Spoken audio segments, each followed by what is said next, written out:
ब्रह्माचलोकाधिपति सहंपति कतंजलि अंदिवरम आयाचता संदिट्ट संत परजक्क जातिका देशेतु धम्मं अनुकंपि मम पजं සහම්පති බ්‍රහ්මරාජා ඇතුළු සියලු දිව්‍ය බ්‍රහ්ම පිරිසට සද්ධර්ම ශ්‍රවණය සඳහා ආරාධනා කරන අතරම අප සියලු දෙනා කෙරෙහි මහත් වූ අනුකම්පාවෙන් මේ ශ්‍රී සද්ධර්මයේ දේශනා කරන මෙන් ගෞරවනීය ස්වාමීන් වහන්සේගේ දෙපා නමද ආරාධනා කර සිටිමු. සාදු සාදු සාදු. අවසරයි ස්වාමීන් වහන්සේ. නමෝ තස්ස භගවතෝ වරහතෝ සම්මා සම්බුද්දස්ස. නමෝ තස්ස භගවතෝ වරහතෝ සම්මා සම්බුද්දස්ස. නමෝ තස්ස භගවතෝ වරහතෝ සම්මා සම්බුද්දස්ස. බුද්ධං ධම්මං සංඝං නමස්සාමි. සංකිතේන පංචපාදානස්කන්ධා දුක්ඛාදීති. පූජනීය මහා සංඝරත්නයේ ප්‍රධාන පින්වත් මෑණිවරුන්ගේ නමස්කාරයි. ශ්‍රද්ධාවන්ත පින්තුනේ, මහා සතිපට්ඨාන සූත්‍ර දේශනාව කේන්ද්‍රගත කරගත 51 වෙනි භාවනා උපදේශයටයි අද ඔයාලට සම්බන්ධ වෙලා ඉන්නේ.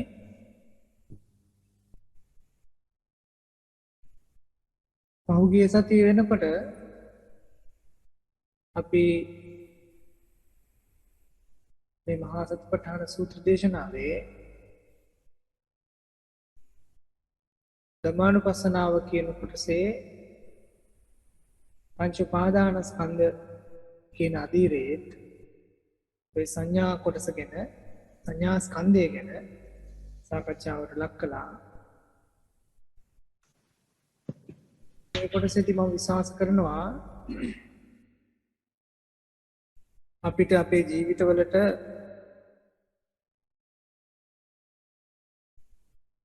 සද්ධර්මයේ පහස ලබා ගන්නට, එහෙම නැතිනම් බුදුරජාණන් වහන්සේගේ දේශනාව තුළ තිබිච්ච නිවි සැනසෙන බව ලං කර ගන්නට යම් කිසි අස්වැසිල්ලක්, ස්පාසුවක් හම්බ වුණා කියලා මම විශ්වාස කරනවා, බලාපොරොත්තු වෙනවා.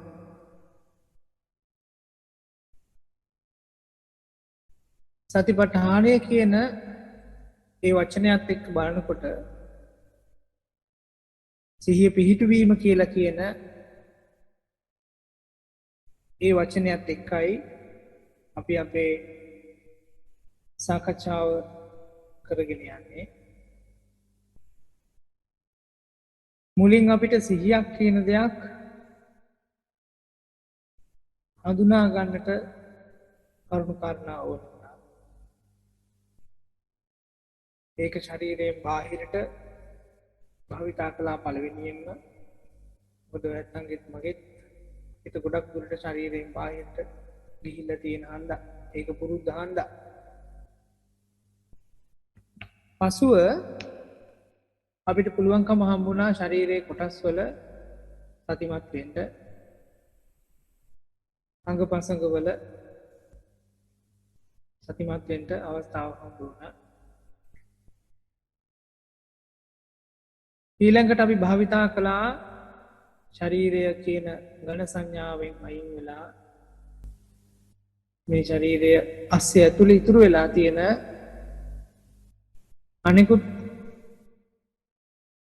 කාරණාවන්ගේ සිහිය පිහිටවන්නේ කොහොමද කියලා.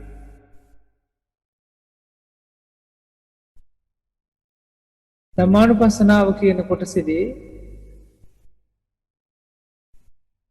අපිට දැන් හම්බ වෙලා තියෙනවා ඔය කියන ශරීරය හෝ ශරීරයෙන් බාහිර හෝ ශරීර අභ්‍යන්තරය තුළ තියෙනා වූ ඕනෑම කාරණාවක සතිමත් භාවය පවත්වන්නේ කොහොමද? හෝ ඇයි අපිට සතිමත් භාවය පවත්වන්න බැරි? හෝ ඒ සතිමත් භාවය පැවැත්වීම තුළින් අපිට ලැබිලා තියෙන ප්‍රතිලාභයන් මොනවද කියන එක අපි දැන් හඳුන ගන්න පටන් අරගෙන තියෙනවා. සතිපට්ඨානයේ පැත්තට ආපුහාම අපිට මූලිකව උමනා වුණා අවශ්‍ය වුණා සිහිය කියන දේ මොකක්ද කියලා හඳුනගන්න විදිහක් ක්‍රමයක්. ඒ දේවල් ටික අපි පුරුදු කරලා ඊළඟට පටන් ගත්තා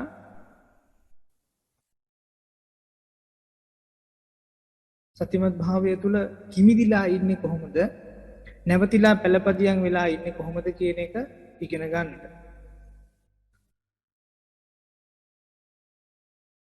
ඉතින් ධම්මානුපස්සනාව කියන කොටසෙදි පින්නතුනේ අපිට අර කියාපු ශරීරයෙන් බාහිර හෝ වේවා ශරීරය තුල හෝ වේවා ශරීරයක් නැති මේ ඝන සංඥාව අස්සක හෝ වේවා කියන ඕනෑම තැනක සතිමත් වෙන විදිය ගැනයි අපි දැන් හදාරන්නේ පුරුදු කරන්නේ පංච උපාදානස්කන්ධය මත සතිමත් වෙන්න පුරුදු වීම තුලින් මේක හරිම පුදුමාකාර ස්වභාවයක් ඔයත්ොත් මමත් ගත කරන මොහොතක් පාසා පින්නතුනි පංච උපාදානස්කන්ධ කියනව හදාගන්න අපි ඇහැට දකින රූපවලට කනට අහන ශබ්දවලට නාසයට දැනෙන ගඳ සුවඳට දිවට දැනෙන රසයට කයට දැනෙන ස්පර්ශයට වගේම හිතට එන අරමුණු වලට ඌ අපි හදාගන්නවායි. ඒවා හදාගෙන අපි ඒවා ඒ චිත්තක්ෂණය තුලම වින්දනය කරලා ඒ වින්දනය කරපු ටික ගැන අපි එක්තරා සිතුවිලි මාත්‍රයක් මානසික චිත්‍රයක් මවා ගැනීමක් හදා ගන්නවා මැනීමක් හදා ගන්නවා ඒ කාරණාවල් කෙරෙහි ඒ අනුසාරයෙන් ඒ කෝණයෙන් එක්කෙනෙක්ව දැකලා ඒ දැකපු ගමම අපේ හිතේ හදාගන්න සටහනට අනුව හඳුනා ගැනීමට අනුව බුදුරජාණන් වහන්සේගේ භාෂාවෙන් කිව්වොත් එහෙම සංඥාවට අනුව අපි ඒ දේ ඇසුරු කරන්නට ගන්න. ඒ කෙනාව ඇසුරු කරන්නට ගන්න. නැවත කාලෙකට පස්සේ ඔය කෙනාව අපිට මුණ ගැහුණොත් ඔය ඒ දේව අපිට මුණ ගැහුණොත් ඔය වටපිටාවක් වගේ දෙයක් අපිට ආවොත් අපිට අර පරණ සංඥා ටික ඔක්කොම ආපහු මතක් වෙනවා. කෙනෙක් නම් ඒ කෙනාගේ හොඳ නම් තිබුණේ හොඳ ටිකත් නරක නම් තිබුණේ නරක ටිකත් අපි ඇල්ලුවේ හොඳ ටික නම් ඒ හොඳ ටිකත් අපි ඇල්ලුවේ නරක ටික නම් ඒ නරක ටිකත් ආදී වශයෙන් අපි අල්ලන ස්වභාවයෙන් අපි හිතේ තැම්පත් කරගන්නා වූ ස්වභාවයෙන් අපිට ඒවා මතකයට එනවා අපේ ඉස්සරහට ඇදලා වැටෙනවා. වචනයෙන් කියන්නට බැරි තරමේ මහා විශාල විදිහේ කරුණුකාරණා රාශියක් සමුදායක් අපේ හිත හරහා ක්ෂණයෙන් ක්ෂණය එහිට මෙහෙට යනවා. අපි ඕව අතර වල්මත් වෙනවා. ඒ මැනීම් අල්ලා ගැනීම් උපාදානයන් හින්දා අපි අපේ වචනය භවයක් බවට පරිවර්තනය කරනවා. වචනය හදවනවා. වචනයට පණක් දෙනවා. අපි අපේ ක්‍රියාවට පණක් දෙනවා. අපේ සිතුවිල්ලට පණක් දෙනවා. අපි ගන්නා වූ වෑයමට පණක් දෙනවා. අපි ගත කරන ජීවිතයට පණක් දෙනවා. අපි දරන අදහසට දෘෂ්ටියට පණක් දෙනවා. අපි සතිමත් වෙන්න ඒ විදිහටමයි. අපි ගත්ත අදහසට අනුකූලව අපි සතිමත් වෙන්න. අපි හිත තැම්පත් කරගන්න ඒ විදිහටමයි. ඒ අපි පුරුදු කරන්නේ අපි අල්ලගත්ත විදිහට. එතකොට මේ ගමනේ යනකොට පින්නතුනේ අපිට ඇත්තටම හරි පුදුමාකාර විදිහේ කාරණාවල් වගේ කුයි හම්බ වෙන්නේ. ඔය ඇත්තොත් මමත් සංසාරේ නැත්නම් මෙච්චර කාලයක් දේවල් අල්ලපු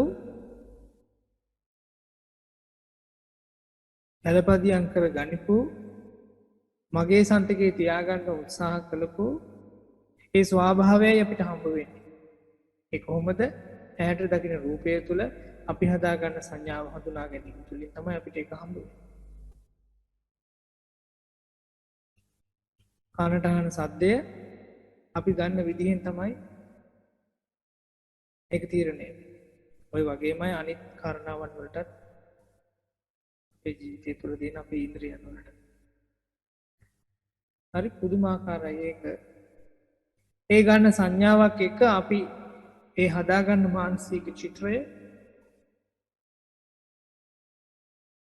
ඒ හදාගන්න හැඩය, ඒ හදාගන්න කතාව අපේ මනසේ තැන්පත් වෙනවා.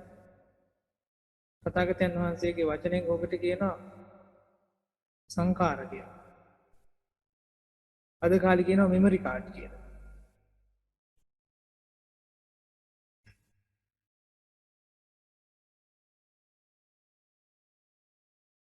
අපි මේ කියන සංස්කාරයන් අල්ලගෙන ඉන්නවා. එක්තරා කෙනෙක්ව අරඹයා නම් අපි අපේ ජීවිතය තුළ ඒ දකින්නකොට ගත්ත අදහස් ටික හිතේ පළපදියම් කරගෙන තියාගෙන නතර කරගෙන රඳවාගෙන ඉන්නේ. මනතර පුතා අපි මෙනෙහි කරන්නේ ඒ රඳවගත් විදිහට නේද? කෙනෙක් දිහා බලනකොට දකින්නකොට අපි ගත සංඥාව තුළ තියෙන වැරදි අදහසක් නම් එයා කෙරේ හොඳ සංඥාවකින් අපි ඉඳලා තියෙන්න පුළුවන්. ඒක වෙනම කතාවක්.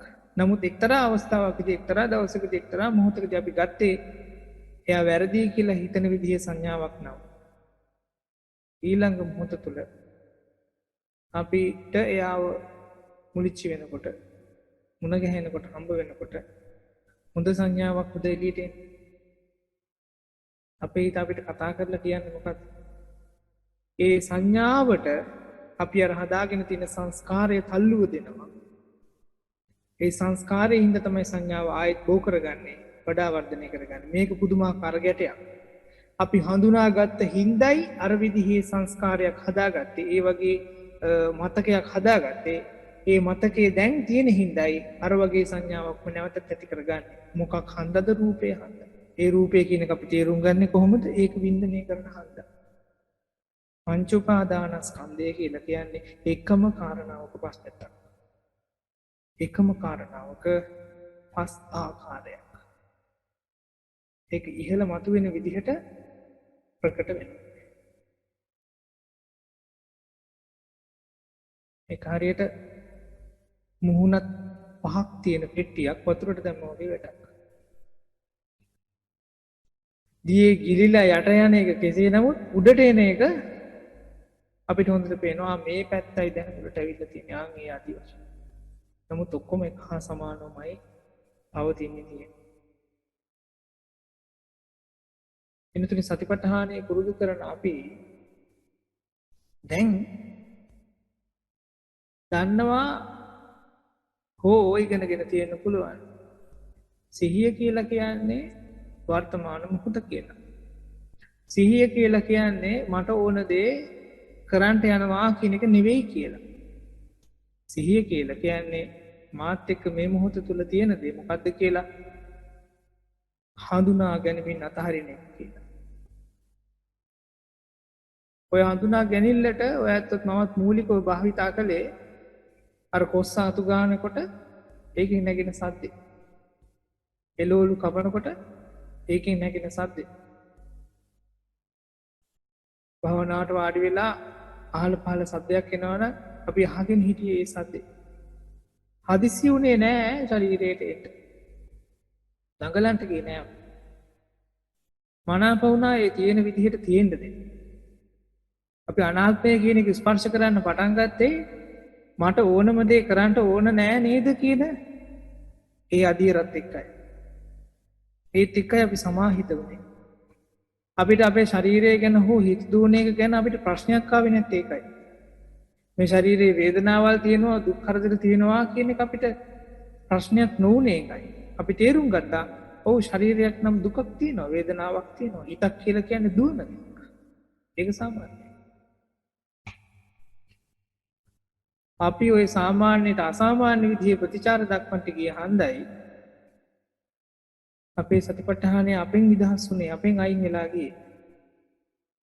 නමුත් අපි අනාත්මීය කෝණේ සතිපට්ඨාන කූල ගත අනාත්මීය කෝණේ ඔය කියන ධම දකින්න පටන් ගත්තාම අපේ ජීවිත තුළින්ම ස්වාක්ඛාත වෙච්ච මේ ධම අපි දකිනකොට මේකට කාලයක් නැති බව තේරෙන්න වෙනවා. අකාලිකයි.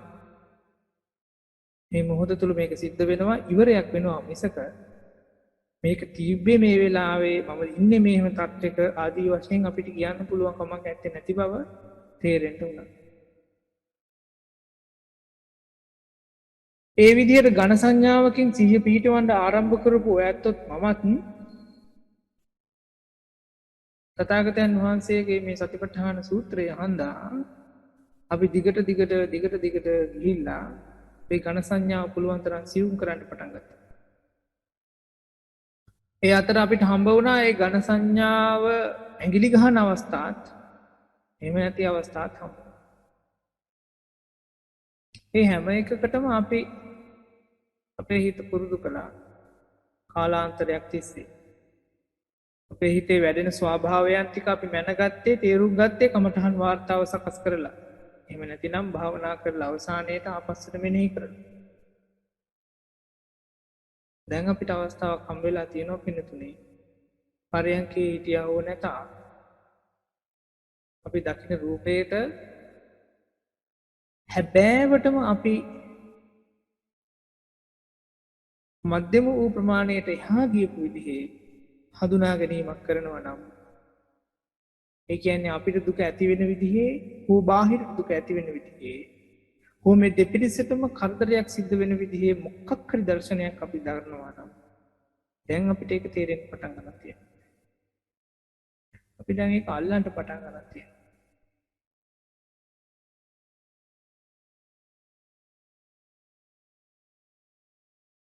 යම් කිසි වේදනාවක් හින්දා අපි ඒ විදිහේ වින්දනයක් හින්දා ඒ විදිහේ අදහසක් දරනවා නම් දැන් අපි ඒක අල්ලන්න පටන් ගන්න තියෙනවා. දැන් අපි දකිනවා දැනගන්නවා මේ කාරණාව මා විසින් ග්‍රහණය කරගෙන තියෙන විදිහ අනුවයි මම මේ දුක් හදාගන්නේ. මේ දුකේ අයිතිකාරයා වෙන කෙනෙකු නෙවෙයි. මේ දුකේ අයිතිකාරයා අපිම තමයි. මම තමයි. එතකොට මේ දුකෙන් නිදහස් වීම තියෙන්නේ කොහොමද? ඒ දුක ඇති කරගන්නා වූ විදිහ නැති කිරීම තුලින්යි. ඒක නැති කරන්නේ කොහොමද? සතිමත් භාවයේ පුරුදු කිරීම තුලින් අපි ඉගෙන ගනීවි පින්නතුනේ සංඥාවට යට නොවිච්ච උපාදානයට යට නොවිච්ච සංස්කාරයන්ගේ ග්‍රහණයට හසු නොවිච්ච අදහසක් දරන්න අපි ඉගෙන ගනී. උපාදානයන්ගේ ග්‍රහණයට හසු නොවිච්ච හඳුනා ගැනීම වල විපරීත භාවයට පත් නොවිච්ච සංස්කාර එහෙම නැතිනම් කලින් හදාගත්ත ඒ අදහස් වල හිර වෙන්නේ නැතුව ඒ මානසික ගැටලු වල හිර වෙලා ඉන්නේ නැති වෙන විදිහේ එහෙම නැත්නම් මානසිකව සකස් කරගත්ත සැලසුම් වල හිර නොවිච්ච විදිහේ වචන කතා බහ කරන්නට වැඩ කටයුතු කරන්නට අපි ඉගෙන ගනී. සිතවිලි හිතන්නට අපි ඉගෙන ගනී. සිත කය වචනය කියන සුන්දර හසුරුවන්ට අපි ඉගෙන ගනී. එතකොට දැන් අපිට සතිපට්ඨානයත් එක්ක පුදුමාකාර අවස්ථාවක් එනවා අපේ ජීවිතය තුළ යම් කිසි වූ අවස්ථාවන් වලදී ඒ අවස්ථාවන් වලදී ඒ අනුසාරයෙන් අපි ඇති කරගන්නා වූ අදහස් හිතේ තැන්පත් කරගන්නා වූ අවදීන් මානසික මනෝ විකාරයන් අධ්‍යයනය කරන්න දැන් අපිට අවස්ථාව තියෙනවා. අපි සැකයක් හිතන හැටියටද ගත්තේ නිසක හැටියටද ගත්තේ අමනාප හැටියටද ගත්තේ මනාප හැටියටද ගත්තේ රුචි හැටියටද ගත්තේ අරුචි හැටියටද ගත්තේ මෛත්‍රියක් හැටියටද ගත්තේ ද්වේෂයක් හැටියටද ගත්තේ ඊර්ෂ්‍යාවක් හැටියටද ගත්තේ කරුණාවක් හැටියට මුදිතාවක් හැටියටද ගත්තේ උපේක්ෂාවක් මධ්‍යස්ථ භාවයක් හැටියටද ගත්තේ එහෙම නැතිනම් අපේක්ෂාවක් සහිතවද අපි ගත්තේ ආදී වශයෙන් දැන් අපිට තේරෙන්න පටන් ගන්නවා සිහිය වැඩිීමේ ඊළඟ පියවර හැටියට පින්නතුනේ මේ දුකේ අයිතිකාරයා අපේ උමනා එපාකන් ටික තමයි කියන්නේ. ඒ උමනා එපාකන් ටික ගලාගෙන යන්නේ රූපහණ්ඩ තමයි. ඒවා අපි තේරුම් බේරුම් ඇති කරගන්නේ බින්දනය කරලා තමයි. ඒ රූපේ හරි ඒ තියෙන දේවල් හරි අපි ග්‍රහණය කරගත්තාම හඳුනා ගත්තාම ඒවා අල්ලා ගත්තාම ඊට පස්සේ ඒ වගේ තියෙන මතකයන් ඒ වාගේ තිබිච්ච සැලසුම් අපි හිතාපු විදි ඒවා අපි අපේ හිතේ තැන්පත් කරගෙන ඒවා අපි අපේ හිතේ ගබඩා කරගන්න. ඔවට කියනවා සංඛාර කියලා. මේ සංඛාර කියලා කියන්නේ උපාදානයක්. සංස්කාර කියලා කියන්නේ අපි හදාගත්ත දේවල් කියලා කියන්නේ පින්නතුනේ අපි උපාදාන කරගෙන තියෙන දේ. මසාර උදාහරණයක් කියන්න මේ සාකච්ඡාවේ ඉන්න ඔය ඇත්තන්ගෙන් කී දෙනෙක්ට මම බැනලා තියෙනවද කියන්නකො. හිතලා බලන්නකො. ඒකට ඔය ඇත්තන්ට මාව මතක් වෙනකොට මම කියන කාරණාවක් කියාගෙන යනකොට ඔයා තුමෙන් බැනුම් අහපු වචනයක් මම කියනකොට මොකද වෙන්නේ? අර පරණ මතකයේ ආපහු විලා තට්ටු කරාවි නේද? ඒක මේ තියෙන අවස්ථාවට පොහොර ටිකක් දමාවි නේද? පෙට්‍රල් හිඟයක් තියෙනවා කියලා කියනවා. මම පුතා පෙට්‍රල් හිඟ නැහැ. අපේ හිතේ තියෙන ඕන තරම්. එව්ව හිඟ නැහැ. මේකට පෙට්‍රල් දාන්න ඕන තරම් අයින්. ඕන තරම් කාරණා තියෙනවා. අපිම තමයි මේ පෙට්‍රල් ටික දදා අරගෙන යන්නේ මේ කතාව ඉස්සරහට. යම් විදිහකට අපි හඳුනා ගත්තා නම් තේරුම් ගත්තා නම් අවබෝධයක් ඇති කර ගත්තා නම් තමන් විසින්ම මමමයි මගේ උවමනාවෙන්මයි මගේ මනාපයෙන් කැමැත්තෙන්මයි අසවල් රූපය දකිනකොට අසවල් විදිහේ අදහස් දරන්න පටන් ගන්නේ අදහස් අර අසවල් විදිහට හඳුනා ගන්න පටන් ගන්න නැත්නම් විපරීත වෙච්ච සංඥාවකින් හඳුනා ගන්නේ අසවල් විදිහේ අදහසක් මගේ හිතේ මම දරාගෙන තියාගෙන ඉන්නේ ආදී වශයෙන් අපි තේරුම් ගත්තා නම් පිනතුනේ ඒ කාරණාව මතුවෙනකොට අපිට ඔය කියන ධම් රසය ඒකට එකතු කරන්න පුළුවන්කම තිබ්බා නම් මොකද කියන්නේ? ඒ කෙලෙස් ස්වභාවයට වැඩෙන්න වපසරීයක් වටපිටාවක් ඉඩකඩක් හම්බ වේද තවදුරටත්. ආයේ ඒගොල්ලන්ට වැඩෙන්න පුළුවන් පරිසරයක් නිර්මාණය වෙන්නේ නැහැ. මොකද අපි අනාත්මීය කෝණේ ඒ දේවල් දිහා බලන එක. මේක කල්පනා කිරීමක් නෙවෙයි වර්ධව වටහා ගන්න. මේක කල්පනා කිරීමක් නෙවෙයි. මේක දකින්න කෝණේ බලන පැත්තකුයි. බලන පැත්තක්. දරන අදහසේ ඒ අදහස දරන පැත්තයි මේ කෝණයයි. ඒක පොතපතකින් ගන්න බෑ. කාටවත් අඳුරු පාකුඩන් දීලා ගන්න යහපත නමාගත් හිත විසින් අපිට ඇති කරලා දෙනවා. එතකොට මේ ලෝකේ යම් කිසි වූ දෙයක් අපි හඳුනා ගන්නකොට අපි දන්නවා මේ ලෝකෙ වෙන කවුරුවත්ම දන්නේ නැහැ. අපි දන්නවා ඒ දේ මම හඳුනාගත්තේ මොන ස්වභාවයෙන්ද කියලා. උදාහරණයක් කියන්න. කවුරු හරි මට කතා කරනකොට මයි හිත ඇතුලේ තිබ්බනම් එයත් එක්ක කතා කරන්න අමනාපයක්. මොකද කියන්නේ? මට hina වෙලා කතා කරන්න බැයිත් හිත ඇතුලේ අමනාපේ තියාගෙන. අපිට පුළුවන් නේද ඒක කරන්න? අපි ඒක කරලා තියනවා නේද? නැත්තම කතාව කියනවා. නමුත් ඒ කරපු හින්දා අපි දුක් හදාගෙනක් තියනවා නේද? පිච්චිලා තියනවා නේද? දුක කියලා කියන්නේ අනාගතයේ තියෙන එකක්. අතීතයේ තිබිච්ච දේකුත් නෙවෙයි. වර්තමානයේ තුල භුක්ති විඳින එක. ඒ භුක්ති විඳින්න හේතුව වෙන්නේ මොකක්ද? එතකොට අර කියාපු රූපය හඳුනා ගන්න මම දාලා තිබිච්ච මින්මයි ප්‍රශ්නේ. මම ඒ දේ උපාදානයේ අල්ලගෙන හිටපු විදිහයි ප්‍රශ්නේ. ඒ අල්ලගෙන හිටපු විදිහ තුල තියෙන කුසල අකුසල භාවයත් එක්ක ඒ කාරණාව තුලින් මට ඇති වෙන්නේ යහපතක්ද අයහපතක්ද කියන එක තීරණය වෙනවා. පින්තුනි ඒක වෙනස් කරන්න බෑ. මේ ලෝකේ මාරයෙක්ට බ්‍රහ්මයෙක්ට ශ්‍රමණයෙක්ට බ්‍රාහ්මණයෙක්ට කියන කාටවත් බෑ. බුදුරජාණන් වහන්සේටත් බෑ. අපි විසින් අපිට කරගන්න ඕන දෙයක්. වෙනස් කරගන්නවා නම් වෙනස් කරගන්න එකත් වැරදි විදිහට යනවා නම් වැරදි විදිහට යනවා කියන ඒ ඔක්කොම ටික අපි විසින් අපිටමයි කරගන්න. අන්න ඒ දේ දකින්න දැක්මයි සතිපට්ඨානය තුලින් අපිට මේ උගන්වමින් පවතින්නේ. අපි අරගෙන ඉන්නේ ආන්ගේ තැනටයි. හරිම ලස්සනයි මේ ගමන. පුදුමාකාර ලස්සනක් තියෙනවා.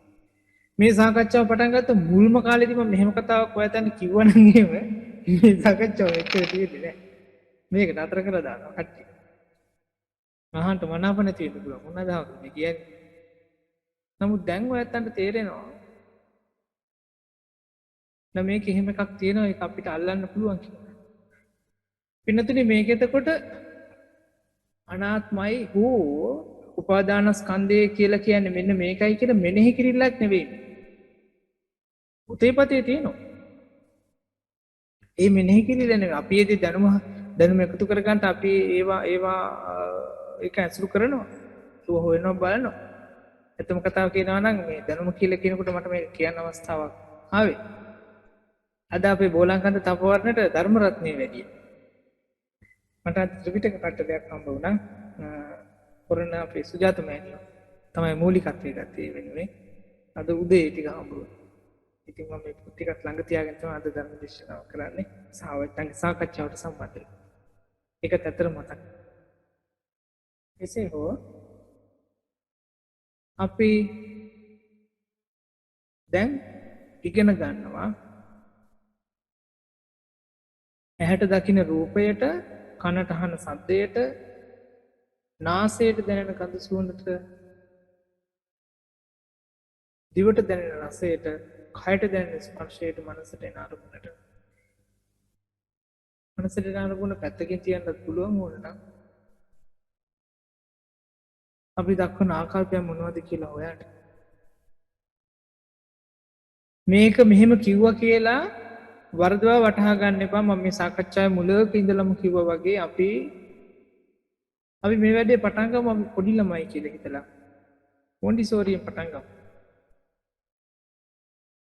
මොන්ටිසෝරියද මන්ද මොකක් හරි කමන්නේ. අපි පටන් ගමු එක ඉන්ද්‍රියක් හරහා අපේ අවධානය යොමු කරලා ඒ අනුසාරයෙන් අපේ ජීවිතය තුළ අනික් පැතිවලට ඔය කියන උපාදානය කියන දේ අල්ලගන්න, උපාදානස්කන්ධය කියන දේ අල්ලගන්න විදිහේ සිහිය ඇති කරන්නේ කොහොමද කියන එක අපි ඉස්සෙල්ලා උගන්වන්න ඕනේ. මේකේ රූපය කියන්නේ මේකයි, වේදනාව කියන්නේ මේකයි, සංඥාව කියන්නේ මේකයි කියලා හොයන්න බලන්න කිව්වොත් එහෙනම් අපි පොතේ නතර වෙනවා, පොත් ගුල්ල වෙනවා. ඒක හරියන්නේ නැහැ. ප්‍රායෝගිකත්වය තුළ අපි සිහියට අවධානය දෙමු, සිහියට මූලිකත්වය දෙමු. මේ ගමන අපි පටන් ගත්තේ පරිමුඛං සතින් උපට්ඨපෙත්වා කියන බුදු වදනත් එක්කයි. තාම යන්නේ ඒකත් එක්කම තමයි. මම එකයි කියන්නේ මේ ධර්ම මාර්ගයේම ඇතර මට පුදුමාකාර විදිහේ අසසිල්ලක් වෙච්ච වචනයක් ඔන්න ඕක. අරිමුකං සතින් උපට්ඨපිතා. සිහියට ප්‍රධාන තැන දෙනවා එච්චරයි. ඒ වුණාම සම්පූර්ණ ප්‍රශ්නයම විසඳෙන්න අවස්ථාව තියෙනවා. ඉතින් ඔය ආකාරයෙන් බලනකොට පිළිතුනේ අපිට මේ කියලා දෙන බුදුරජාණන් වහන්සේගේ මේ ඉගැන්වීම අපේ ජීවිතය තුළ තියෙන ශෝක පරිද්දවාන සමතික්කමාය කියන දේ කරනවා නේද? තථාගතයන් වහන්සේ දේශනා කරන සංක්ෂේප හැටියට දේශනා කළොත් කිව්වොත් එහෙම පංච උපාදානස්කන්ධය තමයි දුකට කියන නම කියන්නේ. ඇත්ත නේද? අපි රූපය අල්ලගෙන තියෙන විදිහයි ඒක හින්දා අපිට දුක තියෙන්නේ. ඊයේ ලස්සනයි කියලා හිතපු කෙනාව අද අපි හිතනවා නම් ලස්සන නැහැයි කියලා. ඒ අපි ඒක අල්ලපු විදිහ. ඒ කෙනාව අපි වින්දනය කරන විදිය, ඒ කෙනාව අපි හඳුනා ගන්න විදිය, ඒ හඳුනාගත්ත එක නැත්නම් ඒ හඳුනා ගන්න ස්වභාවය අපේ හිතේ තැම්පත් කරගෙන ඉන්න විදිය. තව එකක් ඉතුරු යෝගට ඒක පස්සේ කතා කරමු. මේ හැම එකකින්ම වෙලා තියෙන්නේ ඔයයන්වත් මාවත් දුකේ හිර කරපු එක නේද? ඒක වර්තමානයේ තුල වෙච්ච එකක් පින්නත. වෙලා වුණාට පස්සේ අතීතයට ගිහිල්ලා තියෙනවා තමයි. අතීතයට ගියක අපිට අල්ලන්න බෑ. ඔකයි පාඩුව. එතකොට වාසිය මොකද්ද? පහුගිය දේ අපි අතහැරලා දාලා අතහැරිච්ච දේ බැහැර කරලා තියලා වර්තමානයේ තුල චුට්ට අපේ ජීවිතේට සතිපට්ඨාන ක්‍රමය සිහියට ප්‍රධාන තැන දීලා සතිමත් වීම තුලින් ගත කරන්නා වූ ජීවිතය පුරුදු කරන්ට උනහම අපේ හිත පතිත වේවි, අපේ හිත අපිව රැගෙන යාවි යහපත කරා. යාළුවෝ ගැන කියනකොට තථාගතයන් වහන්සේ දේශනා කරනවා තමන්ගේ හිත තරම්, එතනම කියන යහපතට නැමිච්ච හිත තරම් යහපතක් කරන වෙන කිසිම කිසිදයක් මේ ලෝකේ නැහැ කියලා. යහපතට හිත නමන්නේ කොහොමද? සතිපට්ඨාන ගත කරාට පස්සේ, සිහියෙන් ඉන්න ඉගෙනුවාට පස්සේ.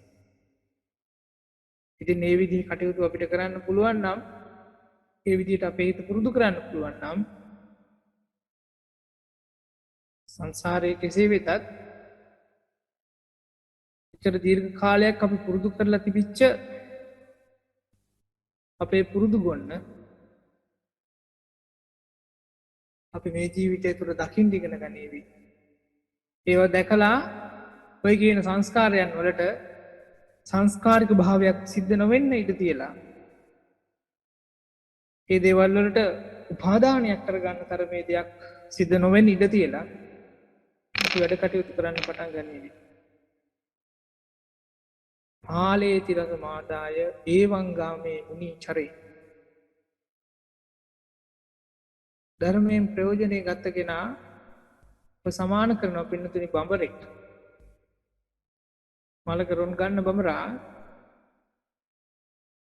මලට කිසිම විදිහේ හානියක් කරන්නේ නැහැ.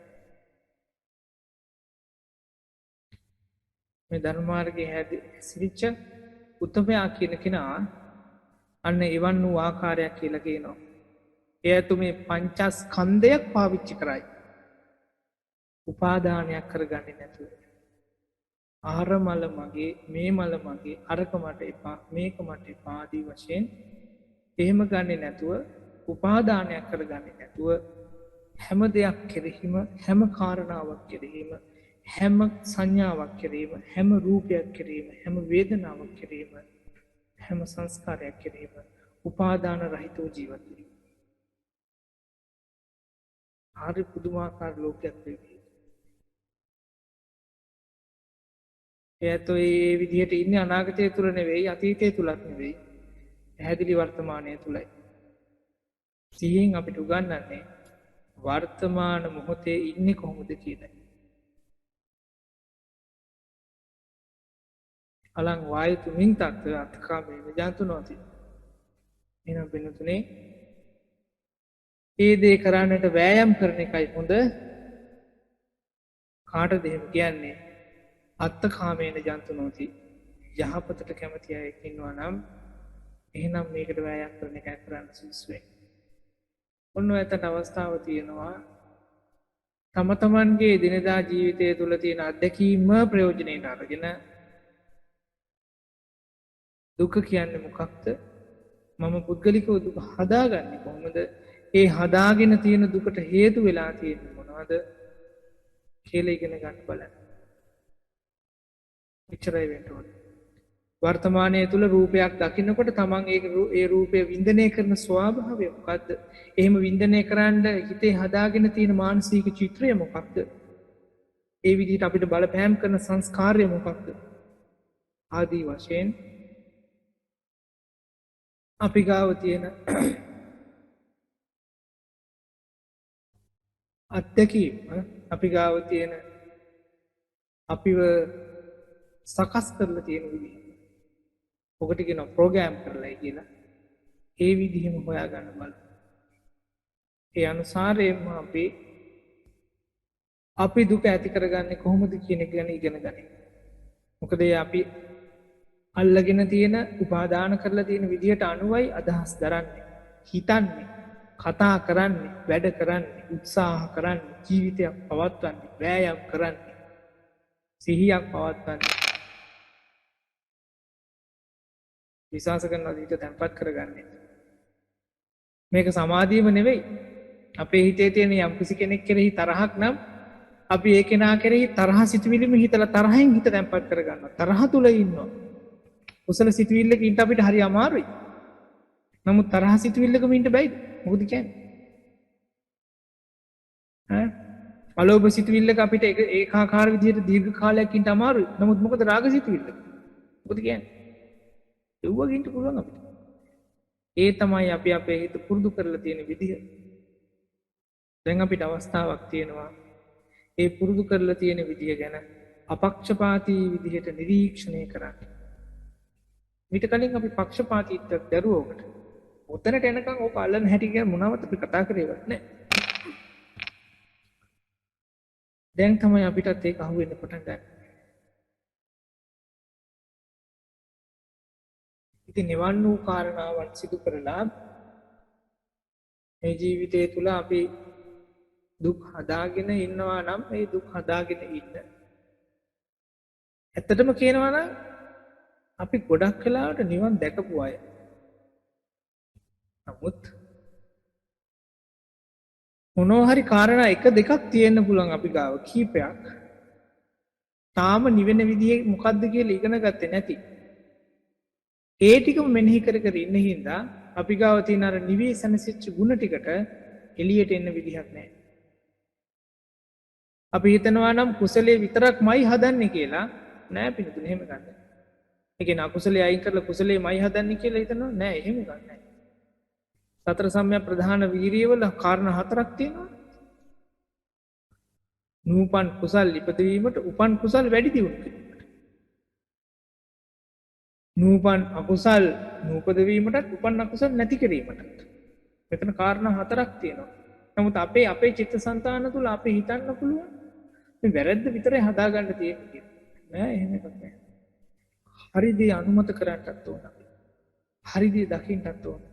මම ඒකයි කියන්නේ අපි නිවිසන්සිලා ඉන්න පුළුවන්.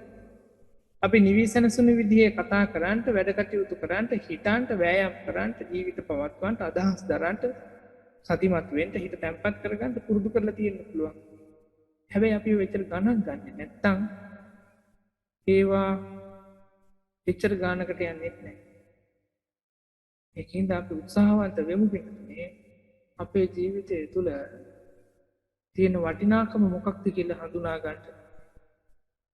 ඒ හඳුනා ගැනීම මත අපිට තව මේ ගමන තුල කොච්චර දුරක් යන්න වෙනවද හෝ යන්න තියනවද කියන එක අපිම දකින්න ගන්නේ. මතන මතකද දන්නේ පහුගිය කාලේ මම කියපු ප්‍රධාන වචනයක් තිබ්බා අපිට අපිව හම්බ වෙනවයි කියලා. මේ වෙන්නේ ඒක තමයි.